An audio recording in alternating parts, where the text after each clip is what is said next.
은혜의 단비. 매주 수요일 이 시간에는 세계로 부천교회 담임으로 계시며 사단법인 한국문인협회 시인으로서 하나님의 복음을 전하고 계시는 최선 목사님께서 말씀 전해주십니다. 은혜의 시간 되시기 바랍니다.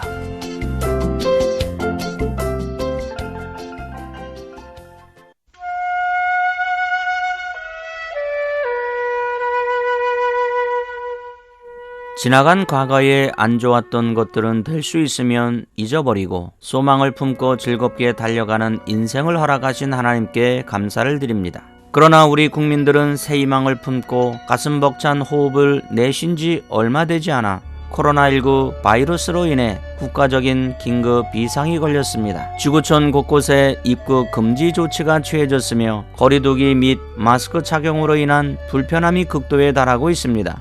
WHO에서는 비상사태를 선포하였지만 세계보건기구의 늑장 대응 논란에 결국 중국의 눈치를 본 것이 아닌가 의심했습니다. 대다수 국민들의 백신 접종으로 단계적 일상 회복을 시향했지만 이제는 변이 바이러스 오미크론 때문에 아직도 힘겨운 삶을 살아가고 있습니다.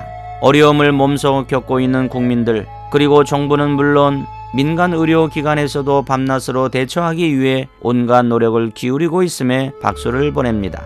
이 시점에서 우리는 가족 공동체에서 살고 있음을 감사하고 좀 더 깊이 생각해보면서 그 의미를 찾아보고자 합니다. 하나님은 인간을 창조하실 때 공동체를 생각하시고 창조하셨습니다. 그래서 하나가 아닌 복수로 창조하셨습니다. 아담 혼자 살도록 하지 않으시고 가족을 이루도록 결혼 제도를 만드셨습니다. 그런데 오늘날 많은 가족들의 모습이 하나님이 가족을 허락하신 목적과는 크게 벗어나 있습니다. 우리에게 가족의 존재는 너무도 중요합니다. 하지만 우리는 평소 가족의 존재를 별로 의식하지 못하고 살아가고 있습니다. 우리에게 공기가 절대적으로 필요하지만 공기의 존재를 의식하지 못하고 사는 것처럼 가족의 소중함을 잊고 살 때가 참 많습니다. 가족들과 늘 함께 지내다 보니 서로가 귀한 줄을 모르고 살아갑니다. 그래서일까요? 해가 거듭될수록 혼자 사는 사람들이 늘어나고 있습니다. 혼자 밥을 먹고 혼자 생활하며 혼자 해결하는 인구가 점점 많아지고 있는 것입니다. 두 팔이 없고 한쪽 다리가 짧은 레나 마리아가 태어났을 때 레나가 태어난 병원에서는 아기를 보호시설에 맡기라고 권유했습니다. 그러나 잠시 아기를 바라본 레나의 부모는 이렇게 말했습니다. 이 아이는 하나님이 주신 아이입니다. 이 아이에게는 가족이 필요합니다. 레나 부모의 말은 가족 공동체의 필요성을 너무나도 잘 표현하고 있습니다. 누구에게나 가족이 필요합니다.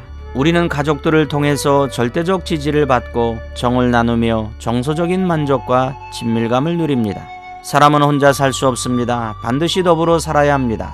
유교의 인간관계가 수직적이고 일방적이라면 성경에서 제시하는 인간관계는 서로의 책임과 역할을 요구하는 쌍방적인 관계, 즉 서로의 관계라고 할 수 있습니다.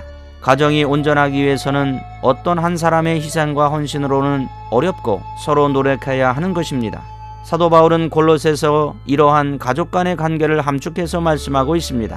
이 관계는 가족들이 그리스도 예수 안에 있는 경우를 전제로 한 것입니다.